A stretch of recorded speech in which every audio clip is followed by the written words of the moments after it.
Your AAA Foundation for Traffic Safety welcomes you to Sharing the Road. We're going to look at how to share the road with different kinds of traffic. And we'll answer questions like, how can drivers help protect pedestrians? How can you reduce the risk of collisions with bikes and motorcycles?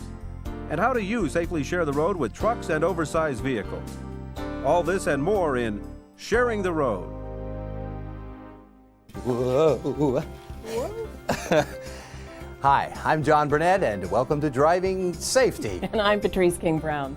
This installment of Driving Safety is about sharing the road. That's right, sharing the road safely with pedestrians, joggers, animals, bicyclists, motorcyclists, trucks, and large and slow-moving vehicles. Now, all these people and vehicles have a right to use our roads, and that's why in this presentation, we're going to show you how to share the road with them all safely.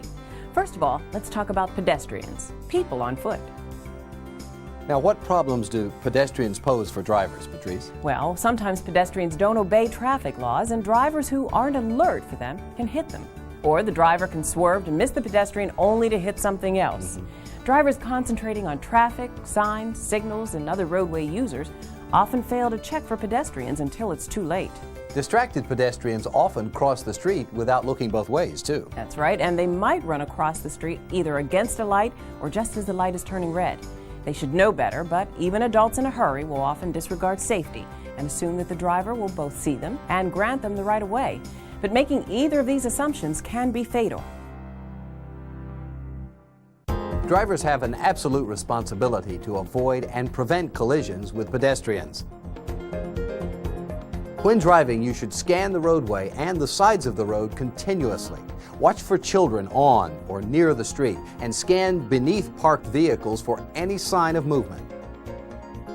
Also, look for clues that children may be present. Watch children's signs, toys in a front yard, or a bicycle in a driveway. Children are at a disadvantage as pedestrians because they're smaller and less visible to drivers. When playing on sidewalks, children tend to forget about traffic and dart into the street, often from between parked cars. And finally, children on skateboards, sleds, skates, or bikes sometimes lose control and shoot over the edge of a sidewalk and into the street. A driver must always yield the right of way to a pedestrian in a crosswalk. And watch for older pedestrians, too, who need more time to cross. Exercise special care at intersections, especially when you're making a right turn. Even if the pedestrian is crossing illegally, you should give them a break. How can you reduce the risk of collisions with bikes and motorcycles? Both motorcycles and bicycles are smaller and less visible than cars. The driver of a passenger car should think of them as occupying a space the same size as a car. Two-wheeled vehicles, particularly bicycles, are much more difficult to spot, especially when they approach from the side. Motorcycles and bicycles are easily hidden from the driver's sight by larger vehicles sharing the road. Always make cycles aware of your intentions and position. Signal well in advance when turning, changing lanes, or stopping. Drivers should be aware of the problems cyclists face so they can anticipate situations in which a cyclist might suddenly slow down, steer widely left or right, or stop. Cyclists will make major corrections in speed or position in response to storm drains, potholes, rain-slick road surfaces, gravel, even puddles. When driving near a cyclist, an automobile driver should scan the road ahead for conditions that may put the cyclist at risk. Be ready to give the cyclist time and space as he or she maneuvers to avoid trouble. You should be alert to the possibility that cyclists may not obey traffic laws, and always be prepared for the unexpected. Remember, cyclists have as much right to use our public roads as any other drivers, but they don't have strong, massive vehicles to protect them. Drivers of cars and other heavy vehicles must take care not to endanger cyclists.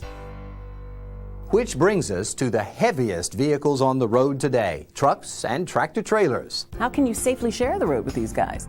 Well, keep in mind, Patrice, that our economy and our way of life depends on truck transportation of goods and services. Love those trucks. Yep. Now fill me in on the differences in size and weight which affect their handling, as well as the view of traffic scene the driver has. Okay, well, today's trucks can be up to 120 feet long and weigh up to 40 times more than the average car. And their size puts them at a serious disadvantage when it comes to seeing cars around them. Despite their side view mirrors, truck drivers often cannot see a car beside or behind them. The blind spot on the right side of a tractor-trailer is big enough by far for the driver to lose track of a car. If you drive on the right side of a truck and cannot see the driver by looking at the right-hand mirror, the driver cannot see your vehicle either. Blindside accidents are the #1 danger to passenger car drivers around trucks. So take care when driving to stay out of the truck driver's blind spots whenever possible and avoid passing heavy trucks on the right. Another mistake car drivers make is following too closely. As a rule, if your car is traveling slower than 30 miles an hour, you must be more than 180 feet behind the truck to be visible to the driver. Above 30 miles per hour, you should allow at least a 4-second following distance to make your car visible to the driver and to allow yourself to see more of the roadway. You should also allow yourself extra time and space when passing. When a large truck passes you, hold the wheel and get ready for the gust of wind created by the truck. If a truck is bearing down on you, move into another lane or pull over to let the truck pass. That's right, and never try to drive by the right side of a truck at an intersection if the truck's right-hand signal is on. Large trucks make very wide right-hand turns, so stay back even if the truck is in the left lane. When following or approaching a truck on a wet road, turn your windshield wipers on before the splash and spray hits your windshield. After passing a truck, don't cut directly in front of it. Give it plenty of room to slow down if an emergency should compel you to stop. Use your headlights to alert the driver of the truck to your presence. There are other kinds of vehicles you may encounter on the road, emergency vehicles, for instance. When you meet ambulances, police cars, or fire trucks with flashing lights or sirens on, you should yield the right of way. Whenever possible, pull to the right and stop. On freeways, move to the right lane to provide a clear path. Recreational vehicles are harder than cars for drivers to handle because of their weight. Allow an added margin of safety if you encounter one, especially in a strong wind. Remember to stop for school buses, too, when the red lights are flashing. Roadwork and construction involves vehicles of many sizes and shapes. Drivers need to be alert around construction vehicles. Be ready to change your speed and position quickly.